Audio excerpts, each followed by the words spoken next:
Congliario got 40% the year before. What's the difference between us two? A lot. But ultimately, the numbers don't change, the percentages don't ever change, no matter what you do. So what I tried to do this cycle, which I'll explain a little bit, is I tried to figure out what was needed to get us over that hump. What we needed to do to get us the additional percentage points. What tools are there that we can use? And everybody likes to take the moral high ground. Oh, we're in a war, obviously, with information, with ideology, with agendas that aren't coming from the public servants, they're coming from special interests. So we have to fight an asymmetrical war. We have to use all the tools available in our tool belt. And a lot of the stuff that I got was, it's not moral, it's not allowed, it's not acceptable, it's this, it's that. A million reasons why I cannot use the tools that are afforded to all of us to fight against an impossible system, okay? And I'll show you in this presentation, I was successful in gaining points, percentage points, with my limited resources in the comfort of my bedroom. So, did you plug it in, Danny? Yeah, it's plugged in. Okay. I'll just get started. You guys can move up if you'd like. It's going to be fun, exciting presentation. It's going to be fun. Turn off the lights. I will. We'll just get it set up first. Is it? Let me try a different Did you unplug me, Dan? I'm going to try a different plug as well. How about Okay. now? All right. We're good. We're good. Is it working? Yeah. It is? Okay. Is it right? Can't stop from this perspective. I get a red light on this project or whatever the hell that means. So while he's setting up, I'm sure a lot of I was pressing the wrong button, so excuse me. Okay. That was my fault. So he's going to give us idea how to use AI. Okay, we know he's going to basically give us idea the tools he's been using and how we can learn from it. Certainly, you don't have to agree with what he's doing, but we definitely need to understand how our politics are not being shaped by these tools, and it's coming down fast. Right? There's so much abilities and so many things that's out there that's even free they can do today. Okay, thank you, Danny. Here we go. So this presentation is basically about AI, politics, and the power of visibility, how AI shapes what voters see, believe, and remember. Okay, so the objective of this presentation, by the end of this talk, you will understand how AI shapes political visibility, why visibility shapes what voters believe and remember, and why this matters most for the underdog candidates. That's one of my beautiful AI images. It took me about 3 seconds to make. You do have to know how to prompt the AI. I mean, that's a whole nother system, but this is just something that I messed around with. So, elections are not decided only at the ballot box. They're shaped earlier by visibility. Visibility, perception, belief, memory. Whoever controls the visibility controls the story. We have the ability to create our own narrative. Doesn't matter what it is. We have the ability to create and harness that. So, how do people get their information? They rely on search engines, social media, headlines and summaries, and AI-generated answers. Everybody just ask ChatGPT. AI now sits between voters and information. So I just put up an article that may or may not have been written, stating that in my election, Andrew Cuomo endorsed me for my city council race, right? Thank you. No, it's a great endorsement. It was absolutely great. But, you know, just some of the options that you can do using the tools, because obviously, you know, my name, I had to put that in there, you know, all that stuff here and there. I'm not going to confirm or deny I did anything, I did nothing. Now, AI is a tool that we have 3 main ones that I like to use. You have ChatGPT, you have Gemini, you have Perplexity. It learns from existing human-created information. It detects patterns, repetition, and engagement. It's commonly used to quickly generate responses, summarize information, explain complex topics, create images and videos. So you can ask it whatever you'd like. You can get the information. You can ask it, what are the people responding to these days? So it can shape what exactly is in the ether, what you can do with it, and these are all tools, right? Not one app or website can do everything. So you have to use one, ask it a question, put the answer into another one, create an image on one, edit it on another one, because it is learning, and it is learning that it does have influence in politics. So you have to be very careful on how you communicate with it. AI doesn't think, reason, or determine truth. It accelerates the creation and spread of information. What spreads becomes visible. What becomes visible gets believed. Okay? It just gets believed. It's a perfect example. COVID showed us the power of speed and visibility. During COVID, AI-driven platforms accelerated information. It didn't just spread information, it shaped political belief through visibility and repetition. We all know what COVID was, but at the time, they made us believe something completely different, right? This is the tools that they use against us, right? The fake news, the spreading of the information, the hashtagging on the Facebook, the Instagram, this is what they use. We have to use those exact tools. Because if we are going to be held by some kind of, like I said, moral superiority, and thinking that in a war, in battle, you're not going to use everything power to win, then you're lost already, because we're fighting an impossible fight. And why does it become political power? Right? Because for the underdogs, we have limited fundraising ability, we have little to no media coverage, no built-in amplifications. How many people come in here and say they're running for office? They can't get in the newspaper. Nobody's going to cover them. How are you supposed to, you're Republicans, how are you supposed to campaign to the Democrats? As soon as you say you're Republican, they say, Trump, that's it, it's over, you're done. Okay, so you're not getting any coverage. They're not covering you as a candidate, it's not happening. So without visibility, we're ignored, defined by others. We don't even enter the conversation. The opponents you run against, they're not going to debate against you. They're not even going to acknowledge you. So you have to force the issue. You've got to make them answer. So how do things become visible? So you have Facebook, you have Instagram, you have groups. You got to use hashtags.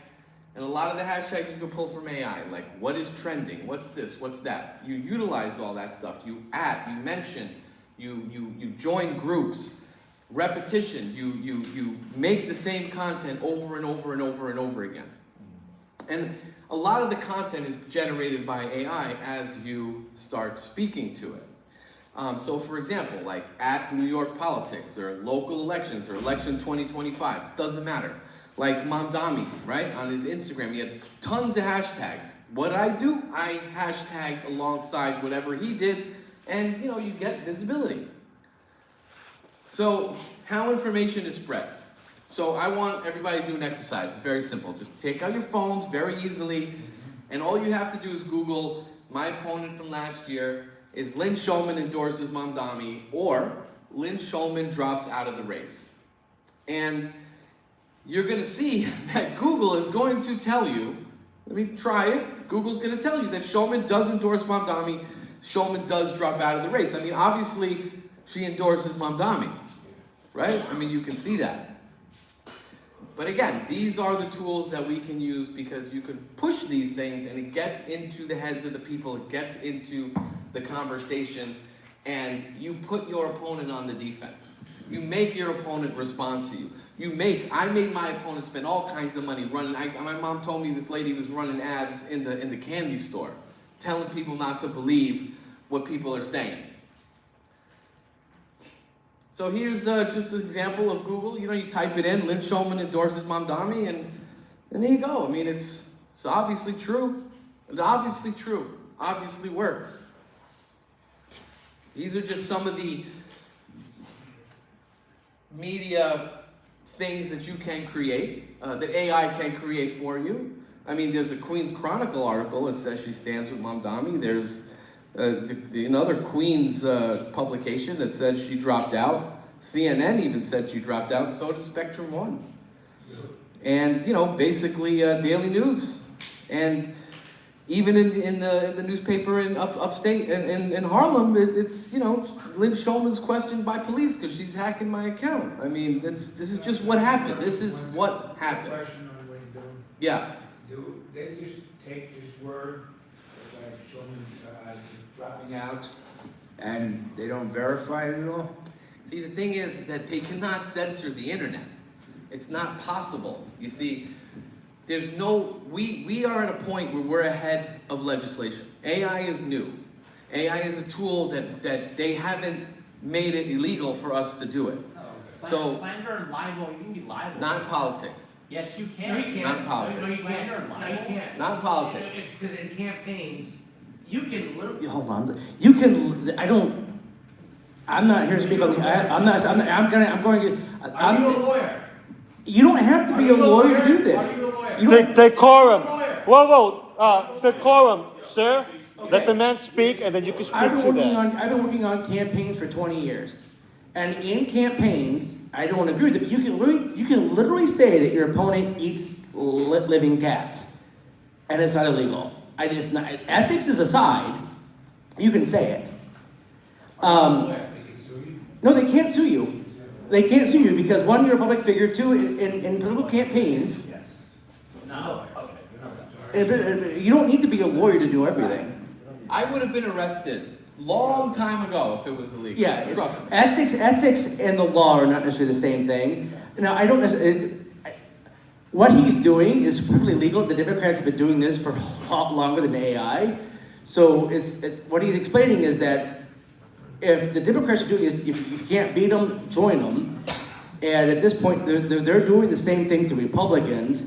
I mean, you should hear some of the things that came out about, you know, Sliwa, and you hear about Joe Rogan, which weren't true, and you hear things about, you know, about Sid Rosenberg that may or may not be true.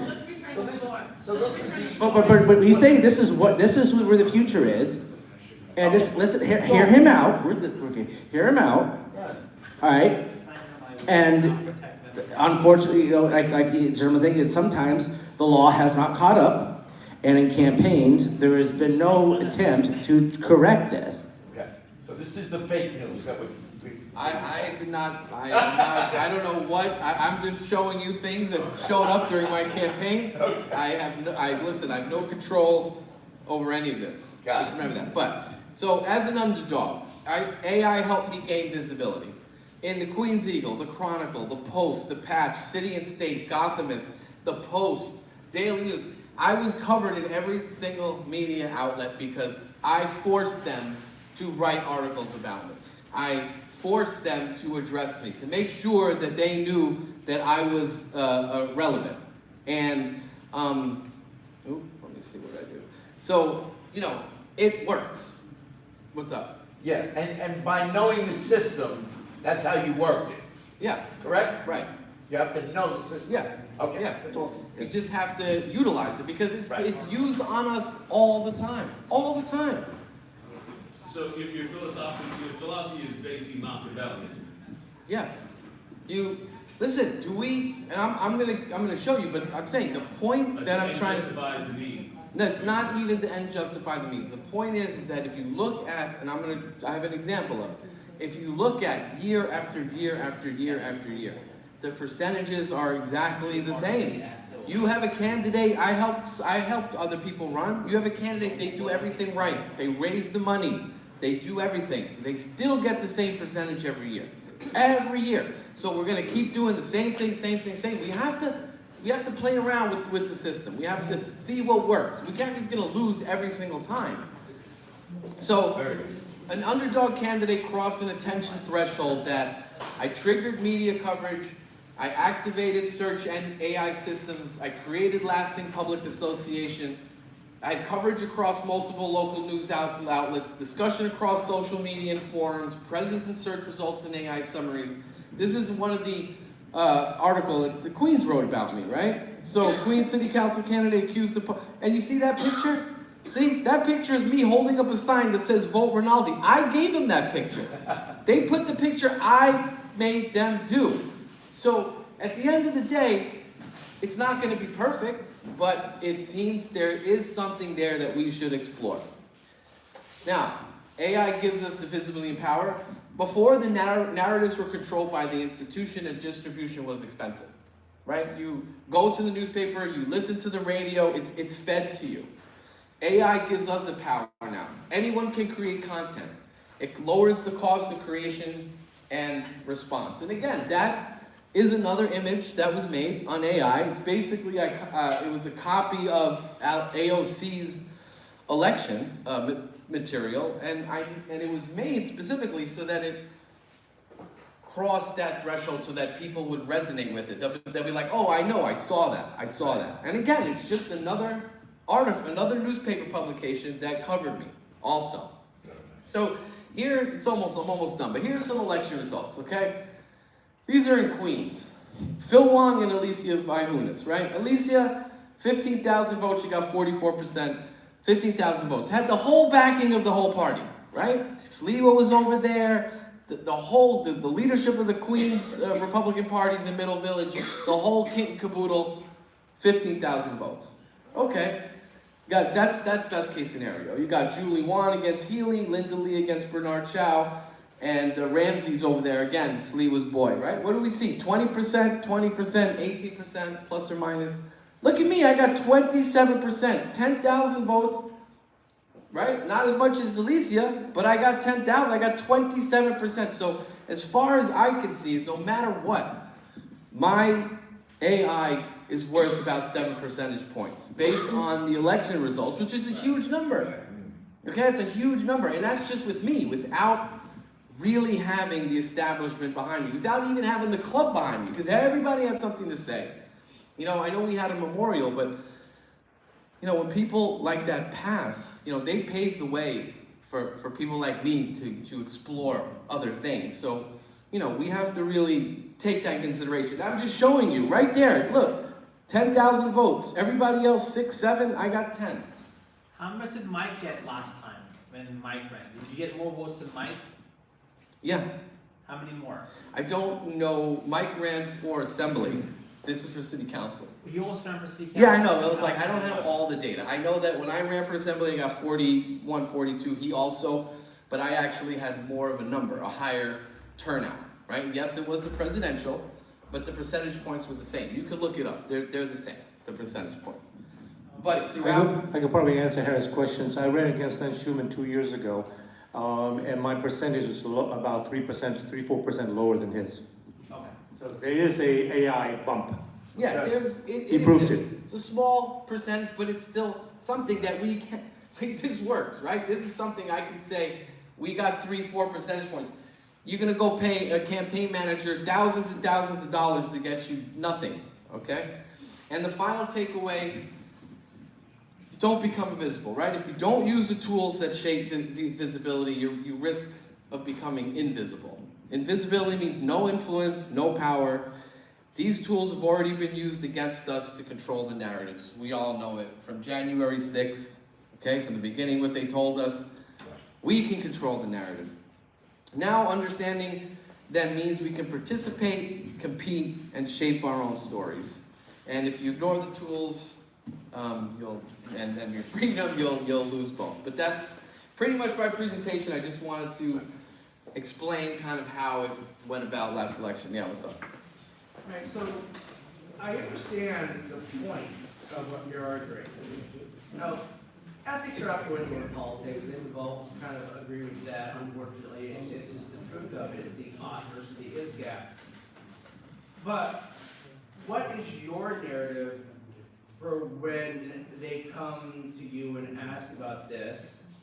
What was your response? How would you go about explaining these? I mean, there has to be some amount of deniability on campaigns for this type of stuff. So how do you navigate that? Because, I mean, I think some voters might be turned off, because there's a lot of Republicans that are turned off by Trump, not because of his policies, but because of the way he delivers it. So what would be your answer to navigating the counter to this information? Right. So I'm going to answer this way, because I learned from this. I wouldn't do the same thing that I did before, right? So the one thing that you probably don't want to do if you're running for office is tie your personal social media and stuff like that to something like this. It's better to maybe diversify, maybe have different accounts push this type of information. They've written so much, nobody, most people don't know who I am, but they've written bad stuff about me all the time, and it doesn't matter. At the end of the day, there's no such thing as bad publicity. This is my opinion. It really doesn't matter. Like, just, you have to get yourself in the papers. You have to. And you have to, what I learned about this is that you might think that content you make is what people want to see, but if it's not broke, don't fix it. People are at home on their phones scrolling. They like to digest a certain content. You have to give that to them. And if you are, if too much pride in yourself, and you decide you're going to make the content that you want to make, nobody's going to engage with it. That's just the reality. And then once you start with that exercise, once you say to yourself, I am going to make content that people are going to watch, it's really bad, because then you're going to realize that you have to make content that you might not want to, but that's what is ingested by the people. And you got to get yourself in the papers, and you got to get it's word of mouth. You got to get your name out there. People, Cuomo ran. You said it yourself. He killed people. He got arrested for. He got to resign for like harassing women. But in a new election cycle, nobody remembers. Nobody cares. It's just nobody cares. Yes. You think that you got much more, essentially more votes than the other candidates, is because you're probably one of the most well-known people running. You've been, the New York Post had big articles about you. You're well-known. Is that part of it, or do you think it's the AI thing? So, yes, I'm ridiculous, because I have to get, I got on the cover of the Post. Nobody gets on the cover of the Post. I got on the Post. Whatever, because I'm ridiculous. That's okay. I'm not even mad about that. But what happens is that you're running for office, right? Because I was on a campaign helping somebody run for city council. They did everything right, raised the money, was a great candidate. People loved him, raised the money, did everything right, still lost. You see, so like, and I look at the numbers again, like I'm looking at the numbers, like, for example, like it's just the percentage points. How do you overcome a few of those points? And if you can utilize this to get 3-4%, it makes a big difference. It makes a huge difference. Yes. This election cycle, more people came out than in previous election cycles. Do you think that the higher turnout rate played a role in you getting more percentage bump?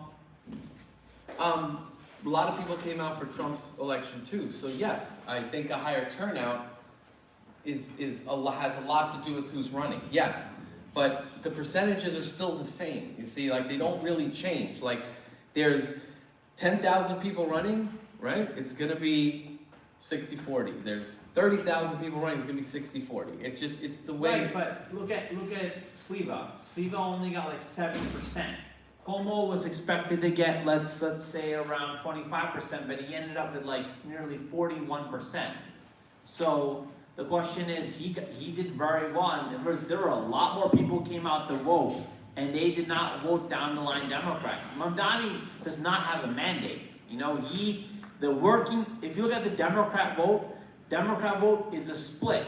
It's the Working Families Party line that got Mamdani over the top. And had Sliva dropped out, I believe Cuomo would have won. So, I disagree with you.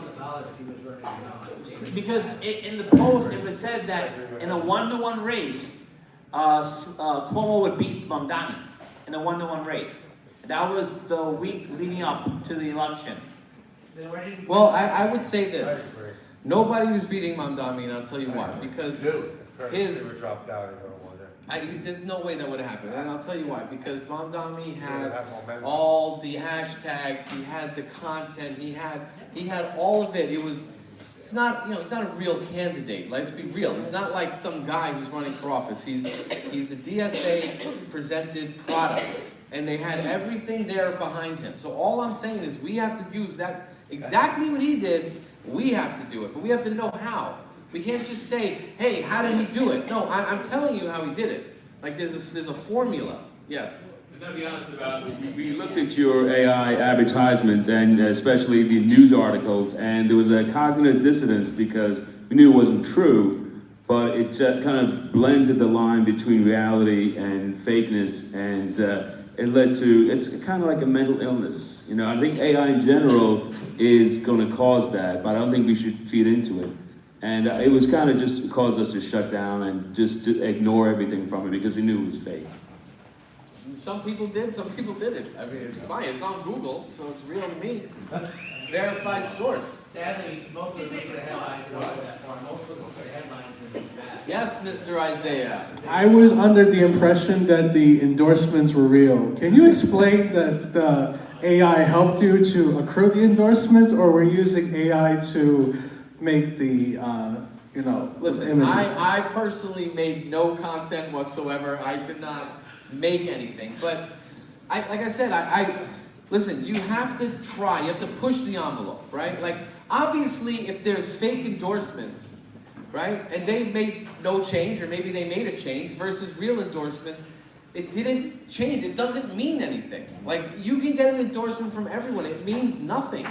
Like, the only thing that matters is that people are going to vote, and they have to see your name, and it has to be burned into their brain. They have to vote for you because of what you, because you've infected them in a way. You know, it's the only way. My next question is not to you, it's actually to Daniel. In terms of Bernard Chow's election, did he do worse than he did in the previous election? So there was, the voter turnout was so much for Linda Lee because of this bump of people coming out, that Bernard got less votes than he did in the previous, as a percentage. He didn't have the Republican line, he got knocked off. He got knocked off the Republican line. He got knocked off the Republican line. Who was the Republican candidate? He got knocked off, he was him, Bernard Shaw. He So- got knocked him right off. He got Yeah, knocked when you right mess off with the ballot. Central Queens Republican Club, you get knocked He off got the knocked out ballot. by the Democrat Party. No, it was Republican. Just what Democrat, happened. Democrat knocked him out. Linda Lee knocked him off the Republican line. And I knocked him off the ballot. Okay. Thank you for sharing that, I didn't know that. Yeah, Lee knocked him off. So that's it. I just wanted to clear the air, just in case people were all, I get it, man. Like, I was doing stuff, and people are like, oh my God, I can't believe it. But I just wanted to show you that it works. Okay? Like, it works. I figured out a way that we can utilize it effectively, and if we do it, It's another tool. things will happen, I'm not gonna go so far as to say what I really think the strategy would be to win an election, but, in reality, I'll just let you know, like, what we really have, and I am going to hold this as my belief. This is not the belief of anybody, and it's not up for debate, it's my belief. The Bob Holden way to win in Queens is the only way that we're gonna win. So, for example, what I mean by that, and what I'm showing you is a strategy. I have a strategy that I am utilizing, so to run a campaign, I have an actual strategy that has a beginning, middle, and an end. So Bob Holden ran, he's a Democrat, ran as a Democrat, lost the primary, got the Wilson Pakula. Okay? Unfortunately, we are not in a place like that we can stand on principle alone because we're in a war. And if we don't all run as Democrats, campaign to the Democrats, and then try to get a Wilson Pakula to then run as a Republican, that is going to give us the additional points. So with AI and with a little bit of strategy from the party, a little bit of something unorthodox, something nobody's expecting, that is how we're gonna win. I see Bob Holden's done it, it works, it's true, he did it, he won, he's been the city council guy. Why can't we all do that same strategy if it works? That's all I'm saying.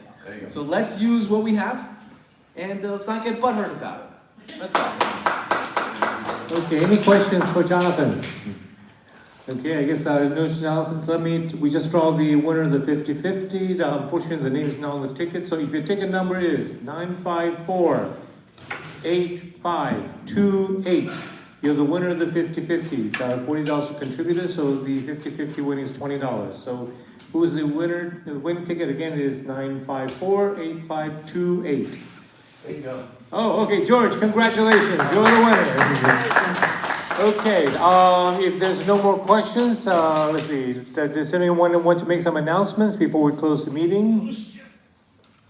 I would like to just announce, Sure. say about the shooting in the Brown University. That was of the vice president of the Republican Club there. So I think that's something that, I think we're in the age of assassinations right now. I did not know that. Wow, thank you for sharing that.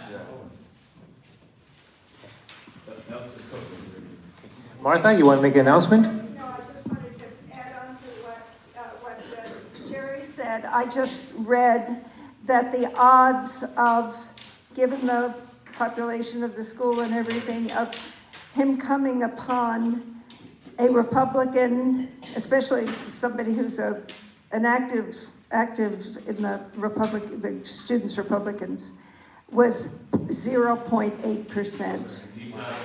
I mean, it's just crazy. So it's hard to believe it was an accident. Well, that study hall was also recorded. You could see it before you went in there. So the study hall, so this thing is actually on, they do Zoom at Brown University. And so it was possible for them to see who was in the room before he entered. There were two killed and 9 others that were injured. The one guy was from the former Soviet Union, happened to be standing in close proximity to the girl.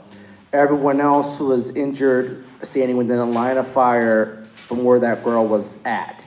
And once she fell, the shooting stopped. And then also the Brown is removing a student profile.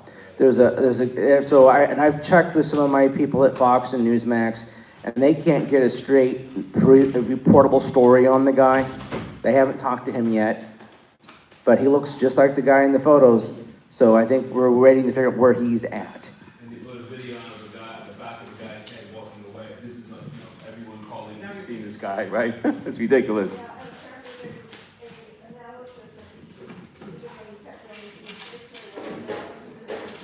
of his gait, the way he walks, the way he moves, was something like 97.2% similarity. So it looks like he really is the person. Thank you. Anyone else want to make some announcements or comments? You know, I had gotten out of prison and I had just mentioned that I objected to Bernard Chow running for office because of his previous run for city council. He's from Brooklyn, he's not from Queens. He's a conservative, he's not a Republican. And he got the Republican line. And, you know, with all due respect, it takes a lot of courage to run for office. And it was my district with Linda Lee that he was running against the first round. And he was campaigning in the Bronx where Curtis Lee were at the 10 shelters with a megaphone. So I got out of prison, me, Rinaldi, and a few others. I objected to him because I live in the district. You can object as a Republican to them running for office. And he was knocked off the Republican line. And it happened to another one, a rhino, Rob Speranza, the vice chairman of the Queens County GOP. He had something to say one time about me. I had a broken leg and he asked me to go get 100 signatures for him. Wow. There's a lot of, you know, so if someone doesn't deserve to be on the ballot, it's the Republican. As a voter, it's our duty to try to scrutinize their petitions and knock them off the ballot. Who cares if they run unopposed? Challenge them, yeah. Try to knock them off the ballot.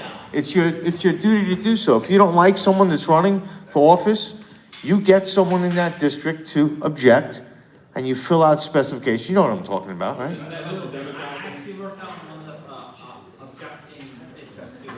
Right. Well, get